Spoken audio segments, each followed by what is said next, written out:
Yep.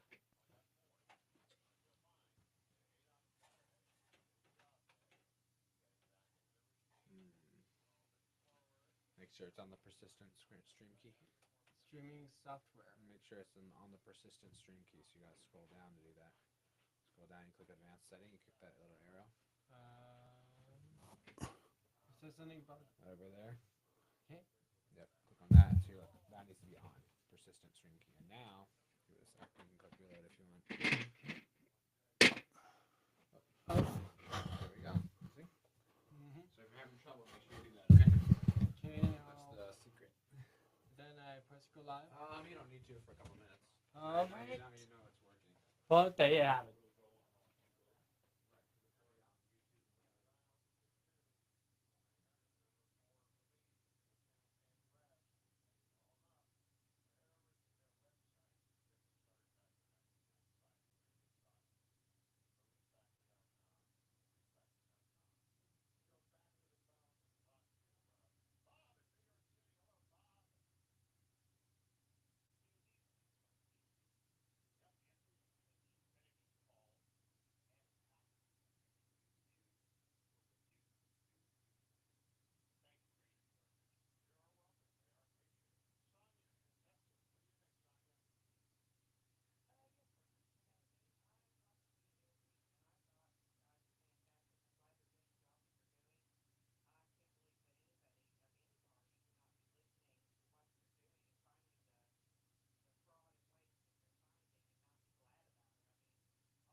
No, it's not there. It's not there.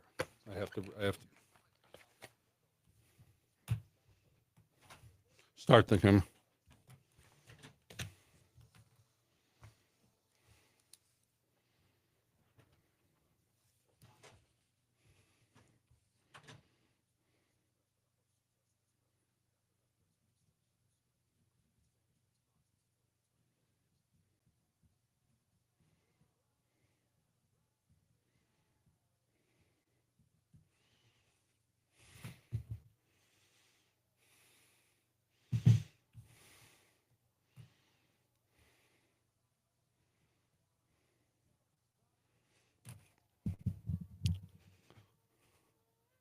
Welcome to the Peak News. I'm Chaim Goldman, the Watchman. So happy to have you joining us here on AM 1460 and FM 101.1. The Answer across Colorado Springs and the Pikes Peak region. Happy to be back. Did you miss me? Took a little vacation. Really the first one I've taken in over 5 years. And the reason that is I didn't take my children with me on this one. Just the wife and me, and it was great to get away. And I'll talk about this a little later because when you get away, especially when you work as intensely as I do, when you get away, it gives you a different perspective. And it was way too long to do something like this, but we did it.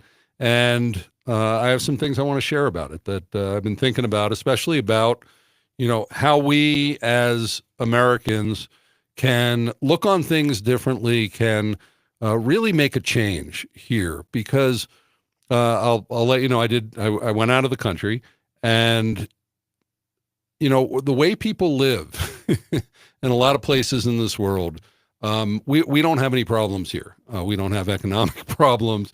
We don't really have any issues. The way most people live around the world with a lack of opportunity, a lack of especially economic freedoms, even if they live in places that have a level of governmental freedoms. It's really the lack of opportunity. And this is the land of opportunity, as it's often referred to, America, and certainly those who came out west to Colorado. I think about it, especially when we get weather like we get where a blizzard comes in and all of that. I think about how hardcore the people who settled this region originally were. They didn't have the weather forecast. They didn't necessarily even have shelter. They certainly didn't have places to just go buy food. They didn't have just turn on the heat and have heat. And yet they came out here and they figured it out. And so as we look out, and especially with me focused on media, and that's what I'm going to be doing on the program today,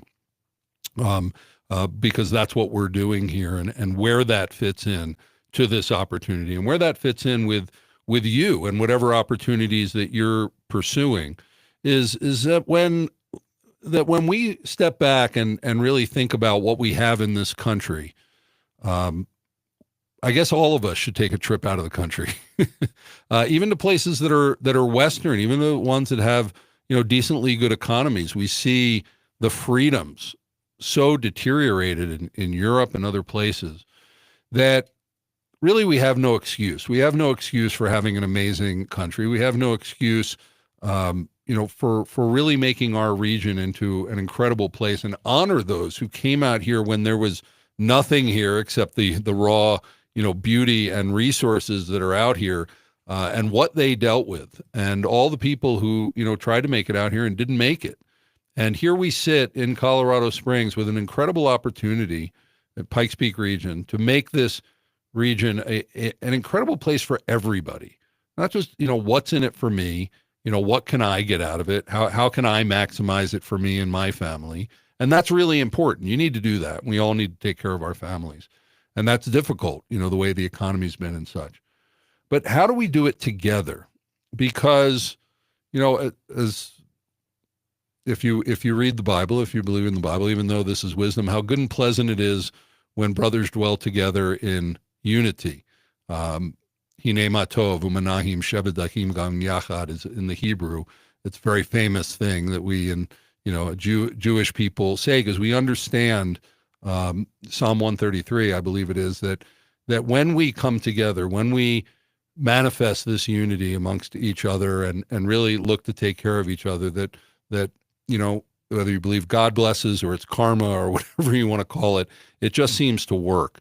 And I'd love to see that come together in our region, and hopefully we're playing a part in doing that by bringing the community together here around the Peak News. And we're so happy to have you as listeners on that. On this program, not having a guest today, I'm going to do, a Chaim musing since I've been away for a while and we had guest hosts.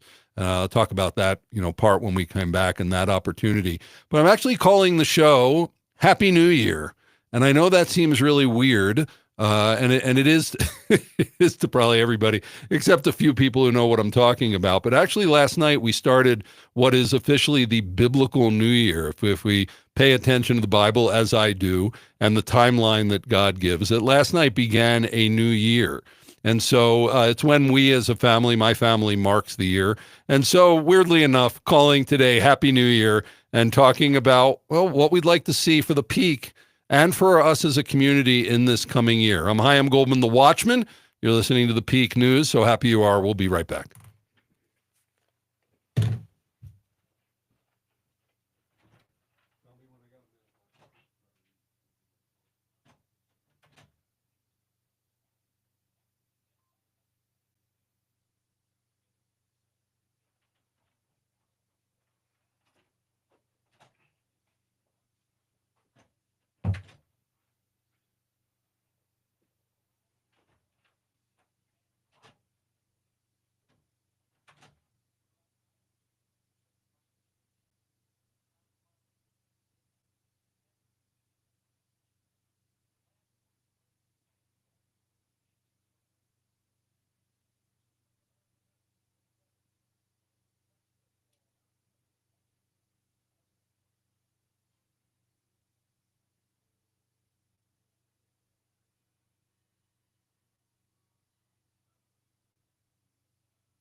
Welcome back to the Peak News. I'm Chaim Goldman, the Watchman. You're listening to AM 1460 and FM 101.1, The Answer. And today on Mondays, it's generally business and culture Mondays, but I'm just doing a Chaim grab bag today because I haven't been here for, a couple of weeks, pretty much, a week and a half, because finally took a vacation.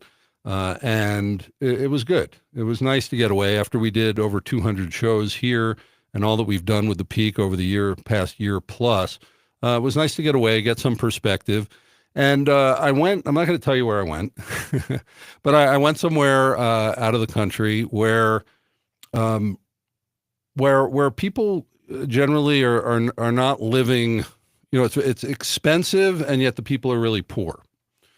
And, you go for a vacation, and, with me, I'm not a, be on a resort kind of person. I like just being out among people who live there. I like meeting people. That's why I like this job here on the radio. I get to meet, new people or know more about the people I know every day through interviewing. And the thing that came, to me that I mentioned in the first segment is really about opportunity. Are we taking advantage of all of the opportunities that we have here in America? Not just for ourselves, but for us to think about our community. Are we doing, and of course the answer is no, none of us, do everything we can, but are we putting ourselves out there and saying, you know what, I don't have the kind of limitations that other people that somehow figure out how to make a life, how to take care of their family, how to live, happily in places that you would never want to live. I mean, when you see it, and if you've ever gone out of the country into places like that, you know what I'm talking about.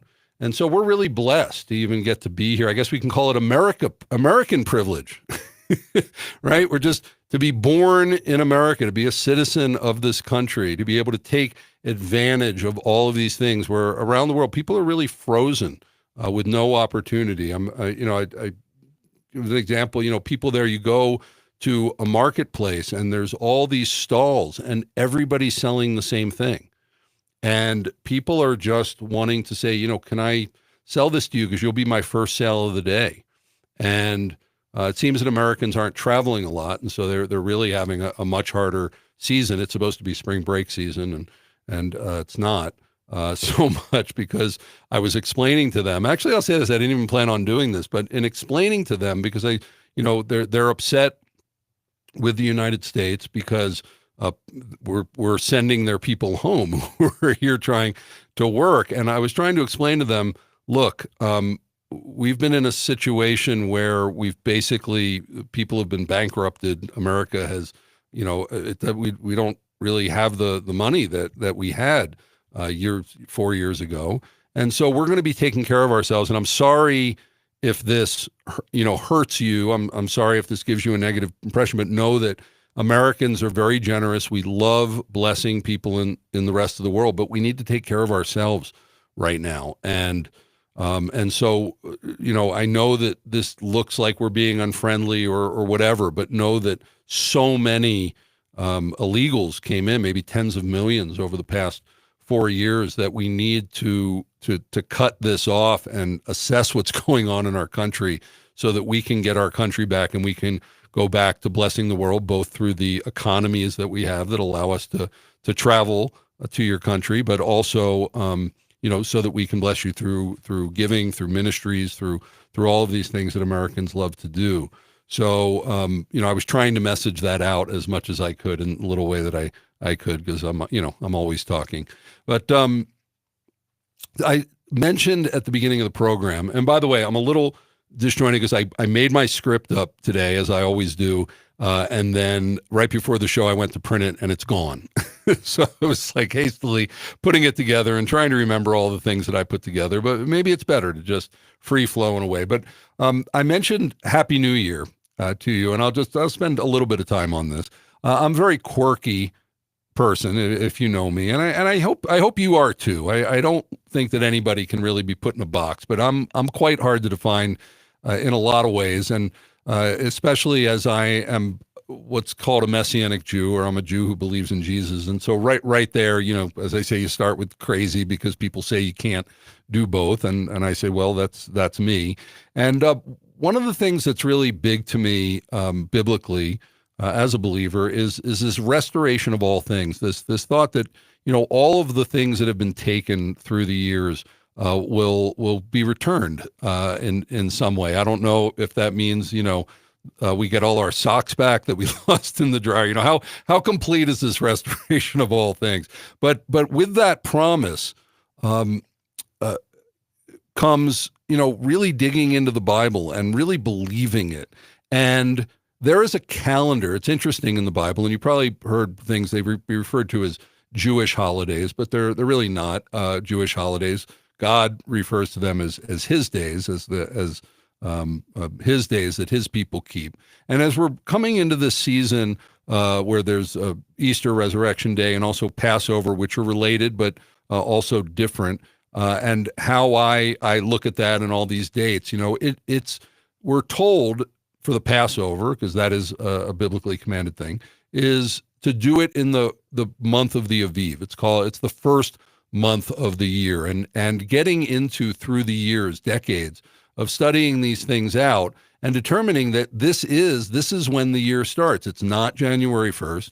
If you're thinking biblically, and of course there's all different calendars, but it's not January 1st. And even interestingly, don't have time to get into it, is the Jewish calendar says that the new year begins on the first day of the seventh month, which is a whole interesting story. So this day, when the new year begins, really isn't marked by anything, because everybody's looking 2 weeks past to Passover. But over the years, in sort of seeking to align myself biblically in so many ways, have gone to this calendar that seems to be the original intended calendar that was kept way back thousands of years ago. But when we were thrown out of the land in the second time after 68, 70 AD, and into the Exodus, we were thrown out. Judaism developed a calculated calendar, not a what's called an observable calendar, where we look up and we see the new moon and we mark what's called the Aviv barley, which is the greening of the barley, and not our faith day. But I just wanted to explain, if you're looking to align yourself, and say, well, what calendar and what is time and how do we mark this? This seems to be when God does it, and this is what I've done in my family. So at this time of year, as a lot of people do, end of December and January 1st, and thinking about this is when I do that, and so in thinking for my family and thinking for the Peak, which this was the first full year that we were on the air with the Peak, is where are we going with this? What is this supposed to become? Is this just a news show that you turn into? Is it just some interesting thing that Chaim's doing on the radio? No, it was never meant to be that. It was meant to be something so much more, which is we the people taking back the media. And I don't have I'm one person. don't have billions, trillions of dollars. Wish I did. Could get a lot done. But deciding, what, I can do that here. My background's in media, decades in it, always been into communications, and realizing I can play my part. I can take that opportunity that I have where we still have a First Amendment, freedom of speech, and I can come on the airways and I can try to speak facts and information and give it to you in a way, and then invite you to be part of it, which is very different than all the media. People ask how we're different. Well, we invite you to take part in it here at the Peak. So when I come back, I want to talk about something that's always on my mind, is what is the media supposed to be doing? What are we supposed to expect of it? And how can we, the people, really take this back? What should we expect from the media? Are they purveyors of truth, or is it something else? Hi, I'm Goldman, the Watchman. You're listening to the Peak. Thank you for being here, and we'll be right back.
Welcome back to the Peak News. I'm Chaim Goldman, the Watchman. You're listening to AM 1460 and FM 101.1, The Answer, and so happy that you are. Now, here is part of the Peak, part of doing local radio, should be, in my opinion, is getting out into the community and doing events. And so we had our last event, Peak event, called Taste of the Peak, that was at the Pinery on January, was it 30th? Yes, I believe it was.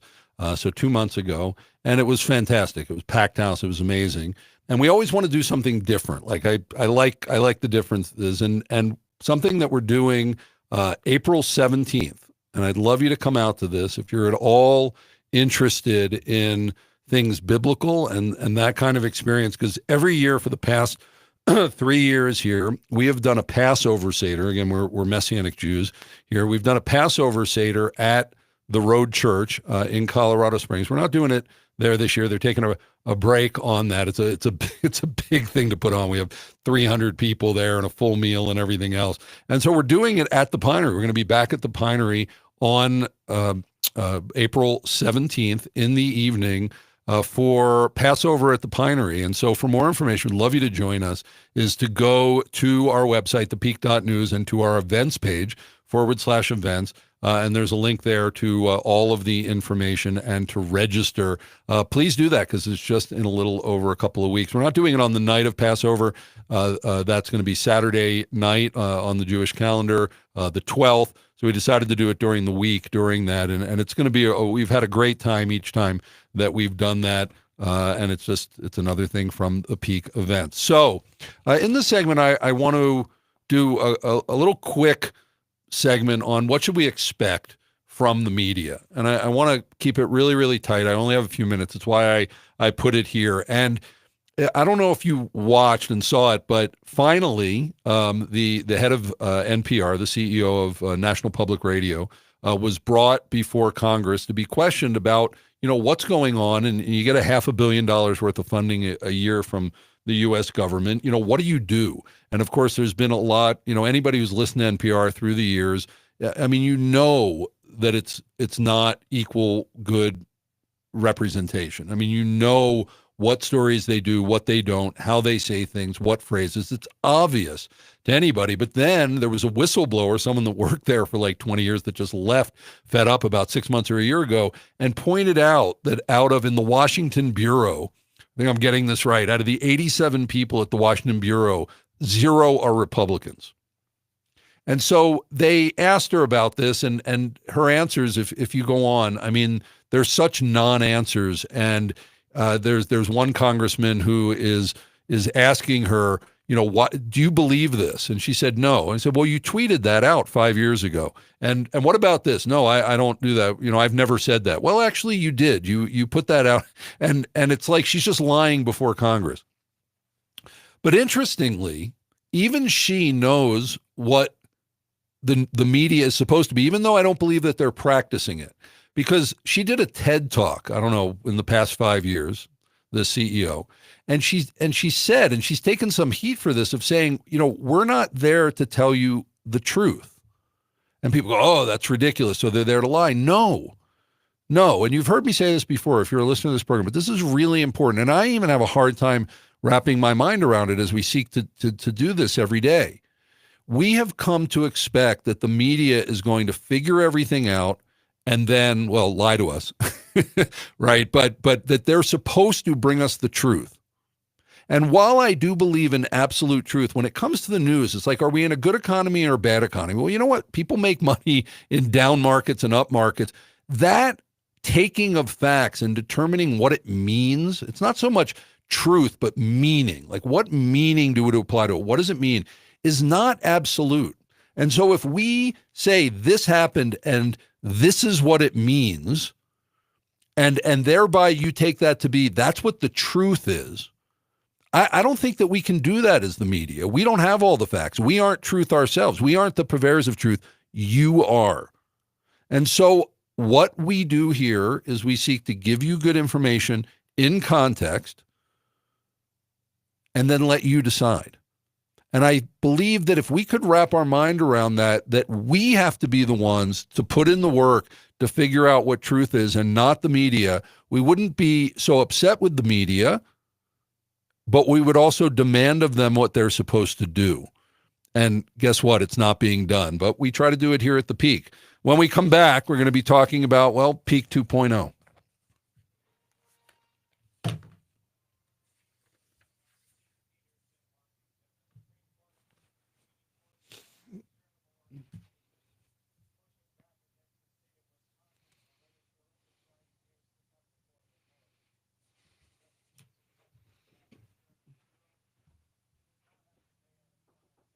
Yes.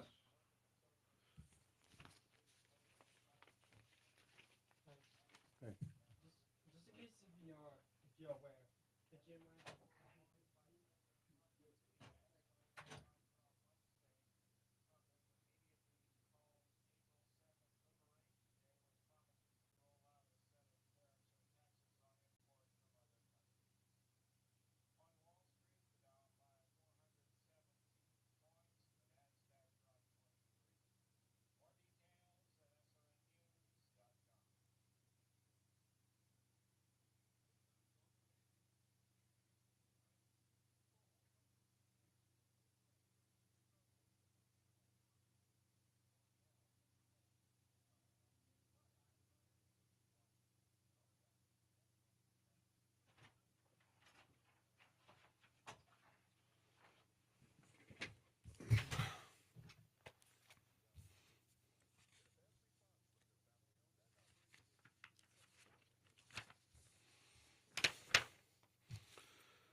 Welcome back to the Peak News. I'm Chaim Goldman, the Watchman. You're listening to us on AM 1460 and FM 101.1, The Answer.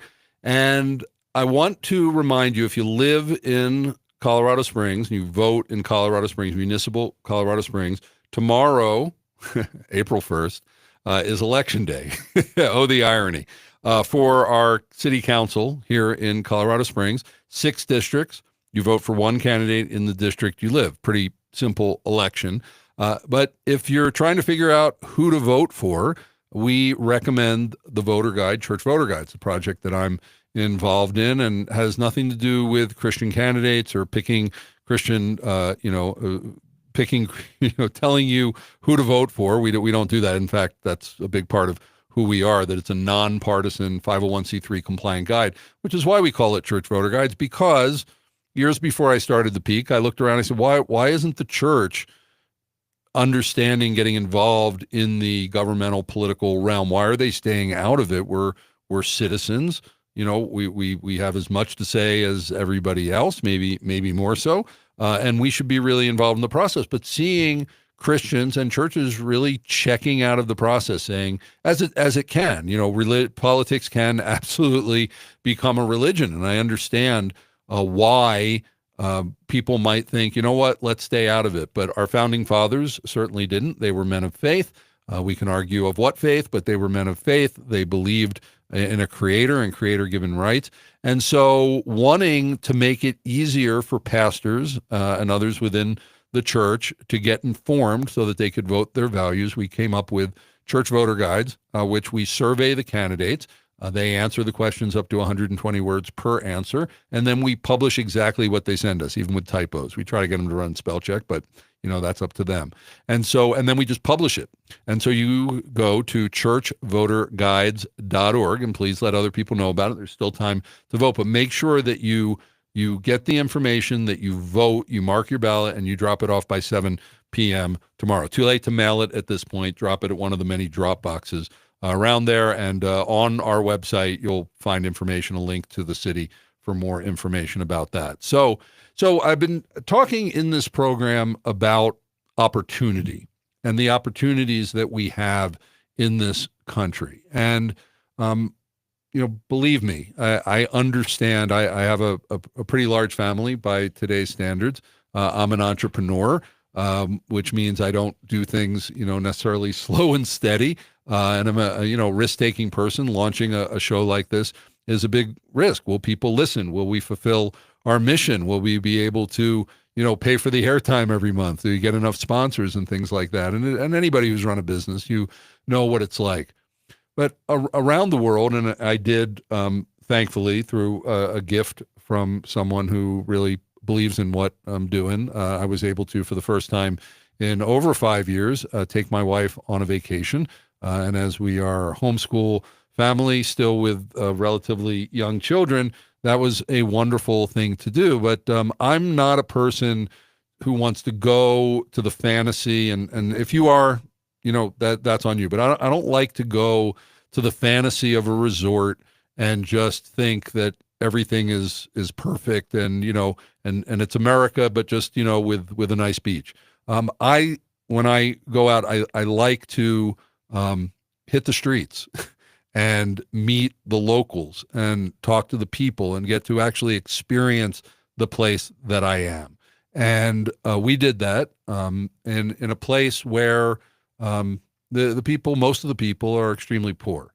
And in looking at that and seeing that, as my wife and I, and we had a car because I wanted to be able to get away from the regular stuff and head into the interior, is just the lack of opportunity that people have. And this is a place where, amazingly, you go into in the middle of nowhere, and they have electricity, they have phone lines, they have clean water. That's amazing. A lot of people in the world don't.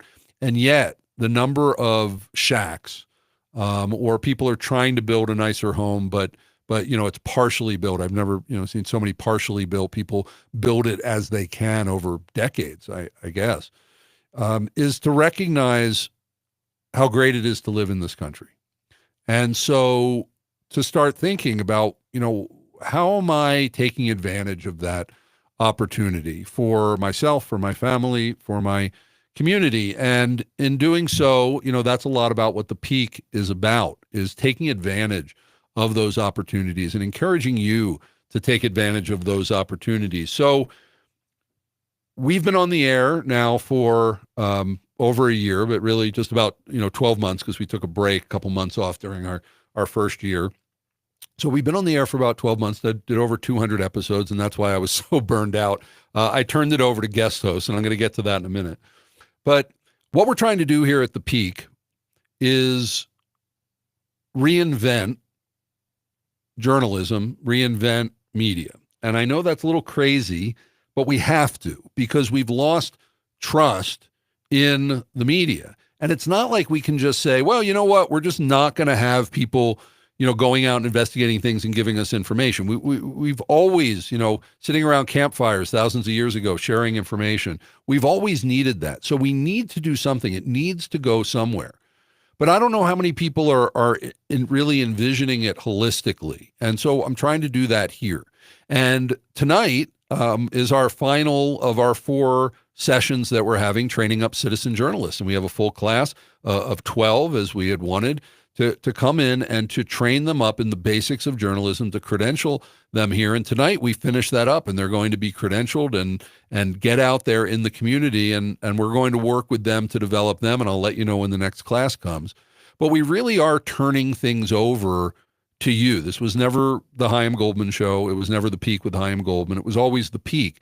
And I've been warned by people who really know radio that I'm the personality here, and giving over the microphone to other people, just letting common citizens, I hate that, nobody's common, have the airwaves, non-professional, is it's dangerous. It's that you're tuning in because of me, and I've built that following. And if I'm not here, that it's not the show that you want. And I really want to challenge you as we move into this place of new media, of new journalism, of figuring out that what have, not, and there are good people out there. I'm not slighting the people who are personalities and have built that as a brand, and are giving good content and good truth and good entertainment or whatever it is that they're giving.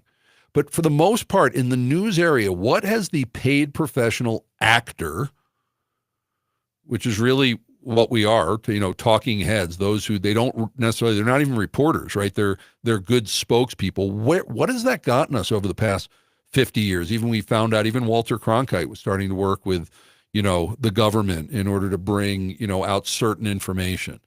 It's put us in a really dangerous spot where not only have we been lied to for years, but now that we figured it out, we don't know what to trust. We don't know what to do.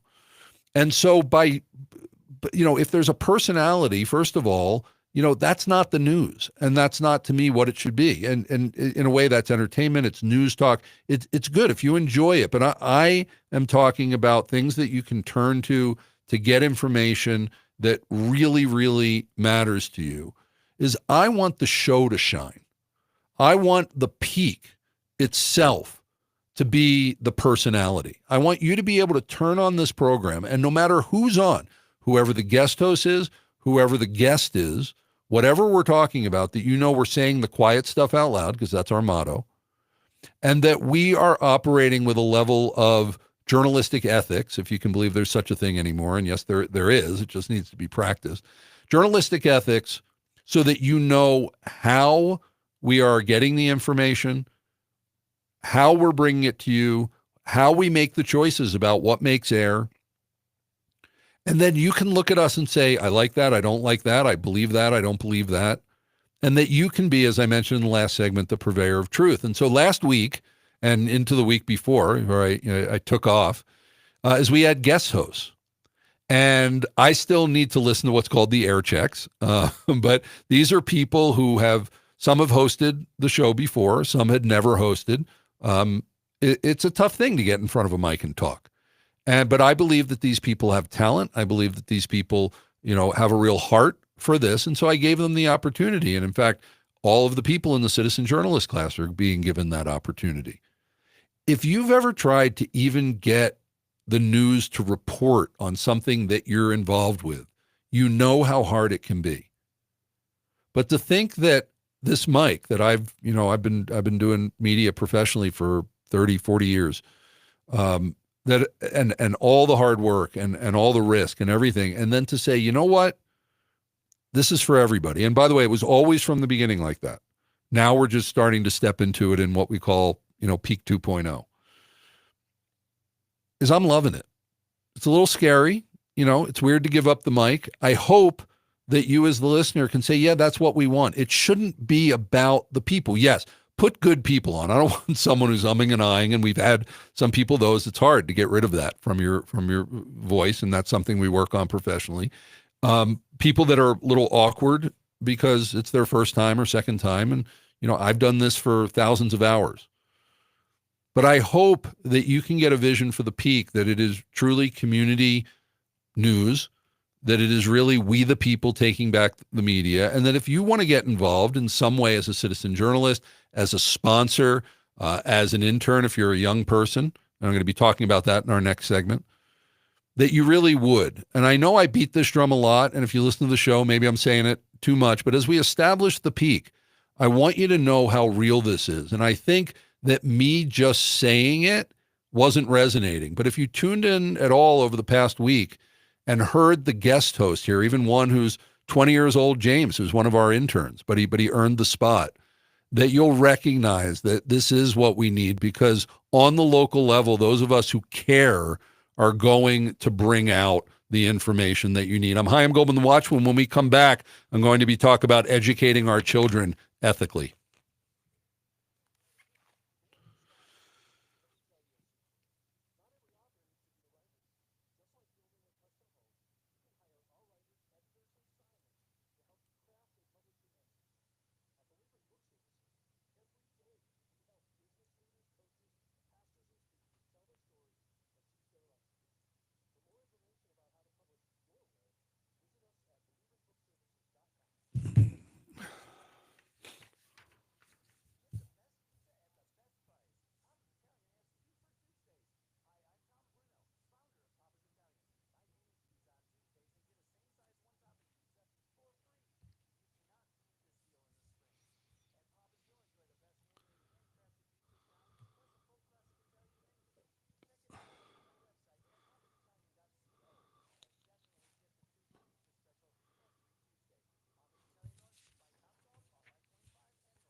Welcome back to the Peak News. I'm Chaim Goldman, the Watchman. You're listening to AM 1460 and FM 101.1, The Answer. And this is my day back. Took some time off.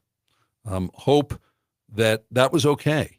As I mentioned in the last segment, I really hope that this show, as we work through it as a community, that you're not looking for necessarily polish, that you're not looking for, I mean, again, not gonna put people up here that I don't think can carry the weight, but they might be awkward the first time that they're on. But I see people, as I've done this before, transform over the course of the hour. They go from freaked out and stumbling to very confident at the end of the hour, and it's a beautiful thing to watch that transformation. And if you would love, to be part of this platform, we'd love to have you. If you're a member of the community that cares about the community and wants to tell stories, you go to the peak.news and go on our citizen journalist page and let us know that you're interested. And when we have our next class, to invite you in. But I hope that what you're looking for here is that we are going to say the quiet stuff out loud. We're willing to look at the situation in our town. I'll say today, there was a potential sponsor that we were talking to here, and as part of the meeting that we had with them a couple weeks ago, I mentioned the investigative journalism that we were doing regarding the Mayor Yemi and the hate crime hoax, and that was a big story we felt was being ignored, and we were really trying to work through it as journalists and everything else, and it was tough to do, and most of the news in town was really ignoring it. And I reached back out to them today and was told they're not interested because they feel we have a vendetta out against Mayor Yemi. And, we don't. We don't. I've said that from the very beginning. It's our job to investigate stories, and we're not to have a dog in the fight. And so, I guess we lose that possibility because that person got that read from us. And I understand how they could if they saw all the coverage that we did of it, because we went after the story. We still are. We're just waiting till there's more information. And I'm sure Jordan Baldwin, our investigative journalist, who co-hosted last week, talked about it to some extent. But a lot of the information is sealed, and the trials are going on, and we can't get into them. And we're having issues. And this is as I've said, I think from the beginning, a much bigger story than anything Mayor Yemi may or may not have done, because of how is the media handling it and what did the Department of Justice do? Why didn't they pursue it and things like that? But, we have to make those decisions, and we won't kowtow. I hate to lose a potential sponsor. We need to pay bills here. But if people are, we're not here to take your side of it. And so that's really ethics. And one of the things that we're teaching, it's the major thing that we're teaching as we're teaching citizen journalists, as we're teaching interns, is ethics. What are ethics and what are journalistic ethics? And then on top of that, the standards and practices that we have to do here, because we have to decide when is a story worth running. And those are things that go beyond ethics. They're gut. And so you really can't write up a rule book. It has to be more standards. It has to be principles, because there's so much gray area in everything. And so how do we educate our children so that they don't get caught up in what we did of originally just trust the news? They're telling you the truth. And now there is no truth. We've been lied to. And is there truth? And how can we know that there's truth? And any of those things. So we're seeking here at the Peak, and you hear spots for it, and you'll hear me mention it, to raise up youth in our town with ethics. And so we started a nonprofit foundation called the Peak News Educational Foundation. We are developing a curriculum called Journalistic Ethics and Media Vocational Training, and we're bringing that into the schools. And very soon I'll be letting you know directly, if you're in D11 or even if you're not, District 11, that your children, if they're junior or seniors, can join this program, if they're public school or even if they're homeschool, to come and take this. It's going to be a 2-semester program plugged into an internship here at the Peak. We have so many great things involved, but we need to teach our children about ethics. We need to do it, and we need to do it now. And we're seeking to do that here at the Peak. And now, someone who's always outspoken, someone who always says the quiet stuff out loud, Jim Miller and the Peak Rants.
thing about ethics, bringing information and not taking sides, and not having a dog in the fight.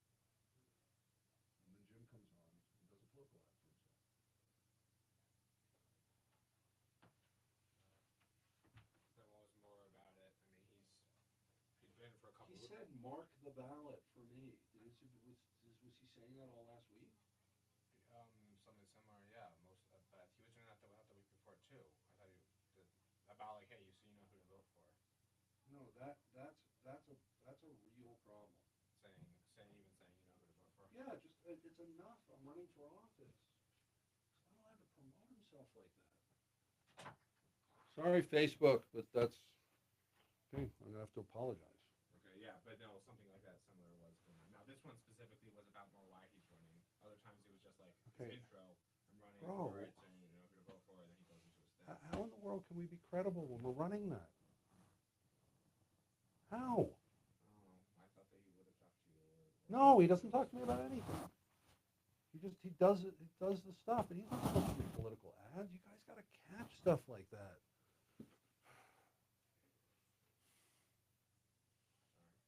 Yeah, it's definitely my bad, not so.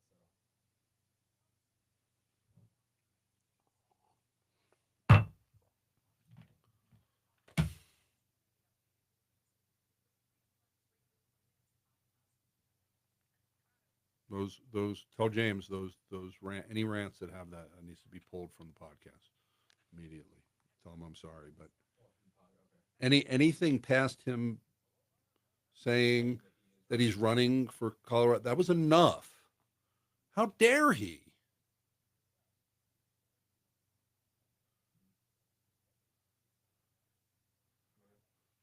I already got on this when he did it on the stage at the event.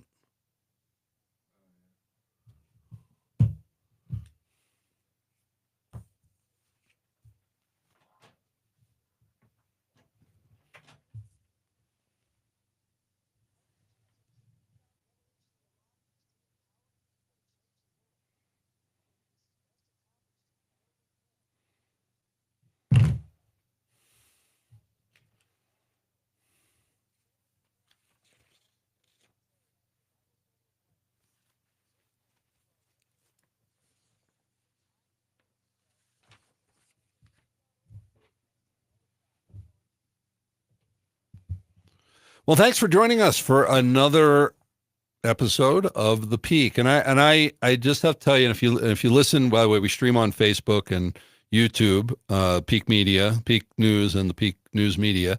So you can check us out. You would have seen me ranting a little bit during the break and during Jim's rant. And so I want to apologize to you because I just spent a show talking about how we don't have a dog in the fight. I want to have a show where I talked about ethics. And then Jim Miller, who does the Peak Rants, who's a friend of mine, he's been with us since the beginning, and I love Jim. And we had to decide, when he started running for city council, like could he still be on the show? And we decided that he would be. But I just, in hearing this rant that he just did, he really turned it into a political ad. And I let Jim do his own thing because Jim does his own thing, and we're real citizen journalists here. But this is something, and people will tell me this is the problem, Chaim. This is why you can't do citizen journalism. But I apologize that I didn't know about that, and I heard when I was away last week that there may have been rants with that, and so we aren't here to do a political ad for any candidate. But we did allow Jim to mention that he was running for office because he's part of the Peak. And he's put in the time here as a volunteer for well over a year, and he's done a great job. And I really appreciate Jim and everything that he's doing. But in this crazy world where we're doing citizen journalism with few resources, and we need more oversight. And so I just want to say, after all that, I apologize to you. I think that went overboard, and I'm going to talk to Jim about it. And so is the experimentation that we're doing tomorrow. Is April 1st. It's both April Fool's Day and Election Day. Is that ironic? And so we're having a bunch of comedians on the show from the Oxymorons comedy, Trip U-Halt, Hunter Willis, Samantha Davis Crocker. We're going to be looking at the lighter side of the Springs and also joking about the election some. I'm Chaim Goldman, the Watchman. So happy to have you joining us here on The Peak. Tune in tomorrow for our April Fool's comedy show.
Let me see.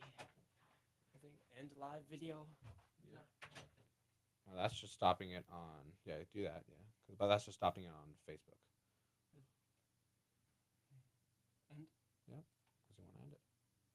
And you also need to end it there. Yep, and that'll stop it on YouTube. Or if you just end it there on Riverside, it should stop it. Let me take a look. Mostly Facebook.